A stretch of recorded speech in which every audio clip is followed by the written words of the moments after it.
Happy end of 2020. We're almost there. It's been a long 5 years for everyone, I'm pretty sure. We all just got through Thanksgiving, and for me and my family, it was really, really calm. The wife and I stayed home.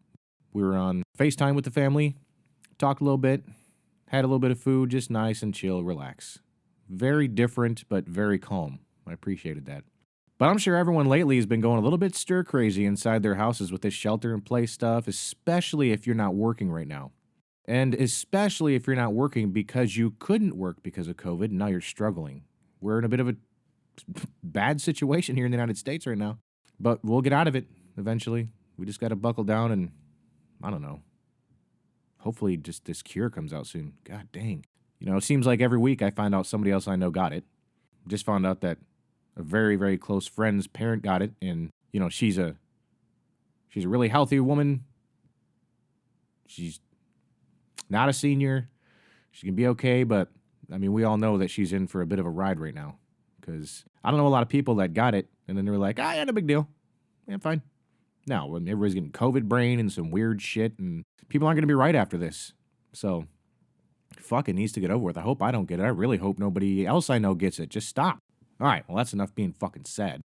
Lately, a couple things have come up, though, where I'm starting to realize that, you know, I think I'm just about at my limit here. I got to do something. Something's got to change, and that's why I'm so glad I started this podcast. But this isolation has started to cause communication issues with me. I've got them as it is. I have trouble forcing communication with people. I usually prefer it to be useful. But lately, it's just been affecting all of my communication. I'm just not so good at talking to people in person anymore. Jesus, it's driving me nuts. So this podcast is a little bit of a therapy for me, just a little bit. Because I've been to, you know, a few therapists in my life, and a couple of them after I got out of the Marine Corps to try and help with some stuff, and it just, I don't know, VA's got to get off their ass and start doing some real research into the mental health area, because it seems rather lazy. Rather lazy. So I decided, after talking with my wife a bit and realizing that I need to get off my ass and fucking do something, I did, and I started making a podcast. And in prime Shannon fashion, I decided to wait until the last minute to record this, knowing it has to come out on Friday. So let's hope this turns out all right. God dang. Let's have fun. I'll see you in a second. Welcome to The Basic Vet, the podcast with a beard, tattoos, and no fucks. It's politically incorrect, it's abrasive, it's unapologetic, and it's probably fucking funny. I'm your host, Shannon Smith. Here you'll find out what it's like being a vet on a day-to-day basis, the unspoken struggles you don't hear about, and some honest stories from my time in our beloved Marine Corps. So grab a beer and throw out all those fucks you've had in your pocket, because where we're going, you don't need any fucks. We got a couple of good topics today. 3 good topics, I think. Topics that I settled on. I've got so much shit I want to talk about lately that it's hard for me to stick it all on paper and just get through it and put it down. You know, I had to just force myself to just start writing it and get it done. Ugh. So I did. And hopefully this turns out all right. It's going to be a fun ride either way. You'll like some of the stuff I talk about. I mean, I hope. Actually, you might. I don't know. I'm just hoping I help some people. Some people hear me. But like I said earlier, this is more of a therapy thing for me, and I'm enjoying it. I hope you're enjoying it too. So the first thing we'll cover is IDGAF versus ignorance. The reason I wanted to cover this in particular is because I've often been told by not just 1, 2, or 3 people, a lot more people than that I myself just have this demeanor of IDGAF generally. And it makes sense. It makes sense. And you might understand a little bit after this. Before we get into IDGAF versus ignorance, we've got to define those two things, those two words. The acronym in the word. Yeah, that's better. And since I can't get into Merriam-Webster and find a definition for IDGAF, I'm going to have to do it myself. So here's how I've defined IDGAF. My humble definition of IDGAF is a conscious decision not to care about a given situation, person, place, thing, etc., after considering the effect that the decision will have. Now, Merriam-Webster defines ignorance as lack of knowledge, education, or awareness. Okay, so keep that definition of ignorance in mind as we go through this, because it may start to make sense at some point. The first real-world application that I'd like to talk about regarding ignorance is ignorant driving. Now, ignorant driving is something that you've obviously seen on a day-to-day basis because everyone has to deal with it. You know, you see somebody drifting out of their lane and getting a little close to your car because they're not paying attention, or they're on their phone, or they're just ignorant. I mean, there are some actual explanations for when people do that. There's wind, there's other situations. I'm not talking about those. I'm talking about the people that just aren't paying attention and they drift into your lane and almost hit you. Infuriating. And that's because they're doing things like not using their mirrors or not being cognizant of the basic traffic laws. They basically get in their car, get on their phone, and then check out. It's not a. We're in Harrisburg, Pennsylvania. There is not an influx of Teslas running around everywhere that drive themselves. People need to learn how to drive, period. Something as small as like sitting at a green light for 10 seconds because you're on your phone. When you do that, you've just fucked everybody behind you that may have something to do.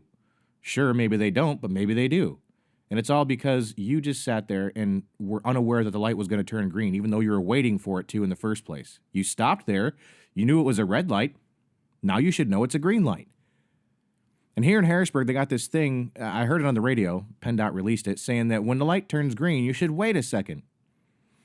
No, motherfucker, when the light turns green, you should have already looked at all the fucking traffic around you to determine whether it's safe to go or not. When the light turns green, go. You look both ways like your mama taught you when you were young, and you go. There's a lot of just Darwin Awards in waiting here. Now, on a different note, there's IDGAF driving. Now, in IDGAF driving, I have to define it for myself again. I've noticed you already. I've predicted the ignorance that's about to happen, and now I just don't give a fuck about you or being courteous to you at that point. And there's a difference. I'm aware, and you're not aware. An IDGAF driver is aware that you're being a prick. An ignorant driver doesn't know what the fuck is going on. It's just, don't be ignorant. Now, at this point, you're probably thinking, man, this guy drives a lifted truck with a Malone Labs sticker in the back and definitely one of those don't tread on me flags. Well, that's not true at all, and it's a terrible stereotype. I sold that truck, okay? I don't have it anymore. Now I drive a Mazda 3, so get off my ass. I do miss that truck, though. Now, is this podcast starting to sound a little get off my lawny? Well, it should, because I'm a lot of get off my lawny. I just don't have the sign out there yet. I will soon, don't worry. I'm also the guy that drives down the street and then waits or makes a turn to get out of the kid's way that's playing basketball in front of me. Because, come on, man, during this time, if the kids are outside playing basketball in the street, let them play. It's that simple. I care about people. I do. Don't think I don't. I do. I care so much that I have a plan whenever I go to the grocery store, starting with one end, going to the other, and getting exactly what I need and getting the fuck out. It's pretty fucking cool. That turns into a lot of IDGAF shopping, though. You see, because how many of you have a goddamn plan and a list, and you know where you're going to walk into the store, which area you're going to go to, and get the things as they go, right? If you do have that type of a plan when you go to the store, then you're going to really understand what I'm about to say next. And that is in regards to ignorant shopping. People that don't move with purpose in the fucking grocery store. We all came there to get groceries. We didn't come there to hang out and socialize. It's a grocery store, not a Starbucks. Where's your plan? Did you have a plan when you went there? Obviously, you planned to go to the store. Where's the rest of it? Finish it. When you're in the store and you find what you need on that plan, if you have one, where's your cart parked? Did you stop it in the middle of the fucking aisle so that we all have to wait or say, excuse me, and try and be polite because you're a fucking idiot that just didn't regard anyone else's day? No. Jesus. Park your cart out of the way, all right? And did you bring your kids there? Where are your kids? When you parked your cart, did they just run off and start pulling things off the aisle? Not all kids are little assholes, but some of them are. If your kids are little assholes, make sure they're near you so you can round them up if they start going a little crazy, all right? I love kids too. They're great. But they can be assholes. Now, you don't have to go and write out a 5-paragraph order like somebody in the military if you're going to chill and shop. But if you are going to go and chill and shop and just have a nice, easy day, be respectful of the people around you and aware. Stay out of the way. Chill out, get your stuff, talk, walk. You see somebody that's in a rush, they might have something to do, so kindly move out of their way.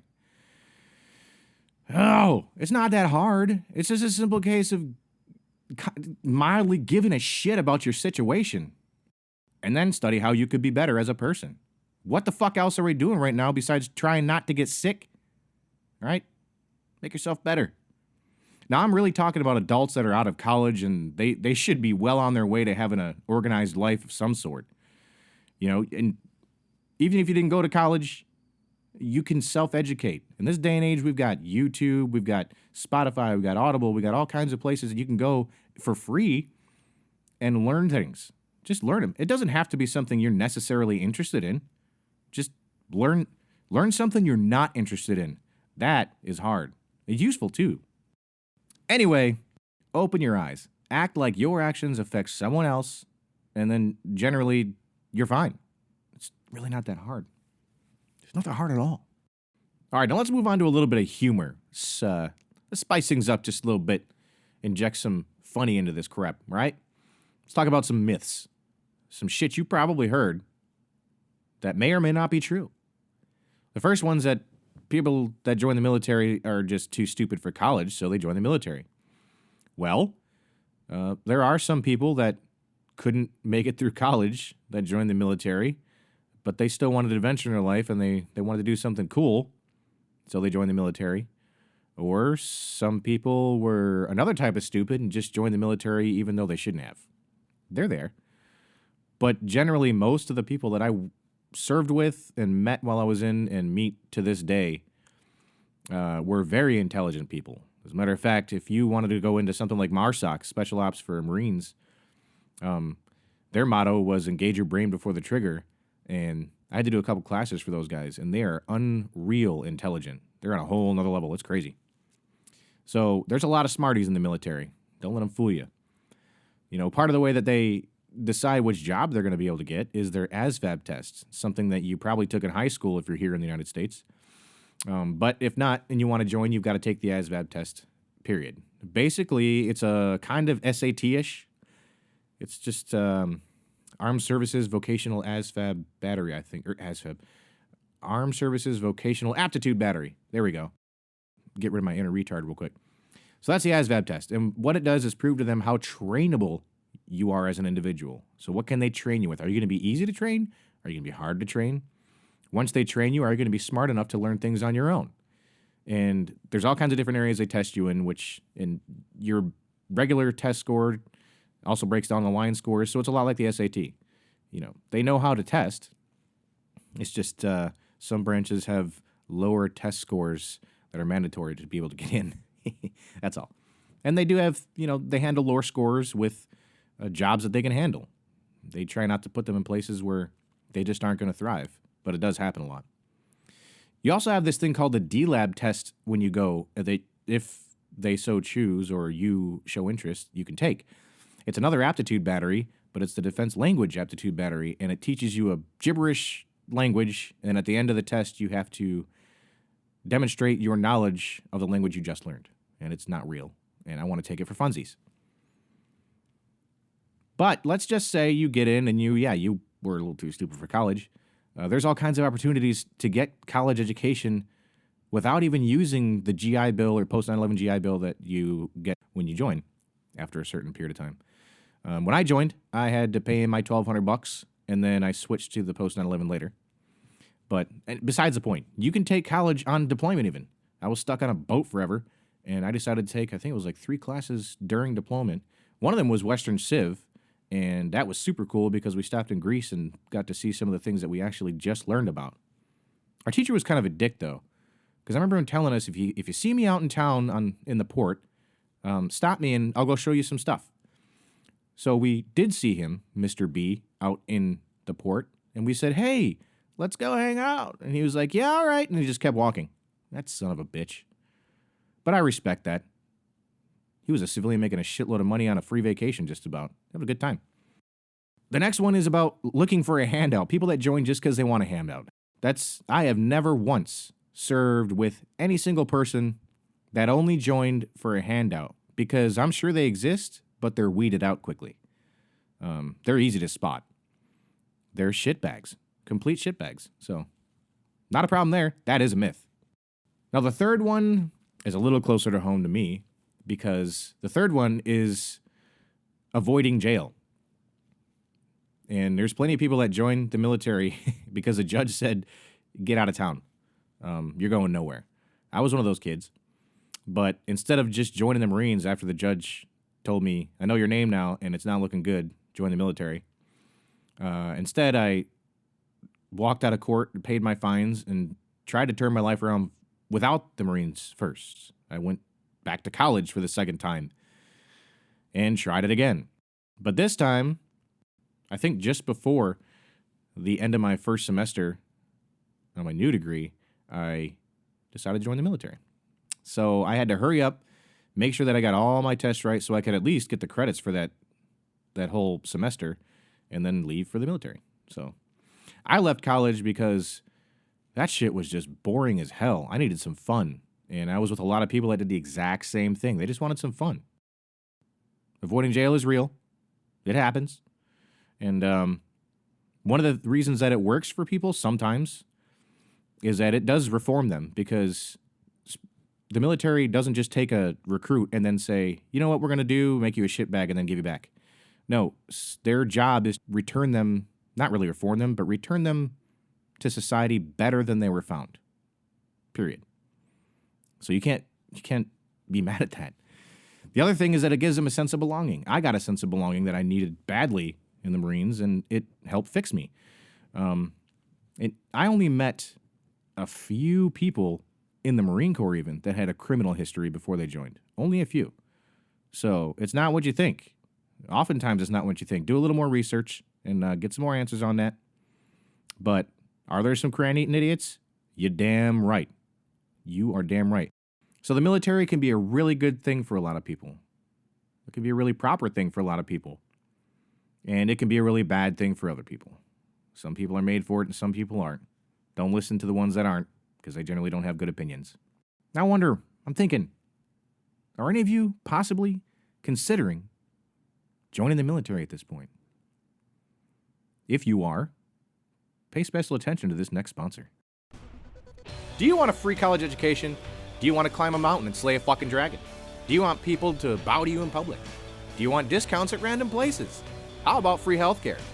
If you answered yes to any of those questions, your time is now. Head to your local recruiting center. It's so easy.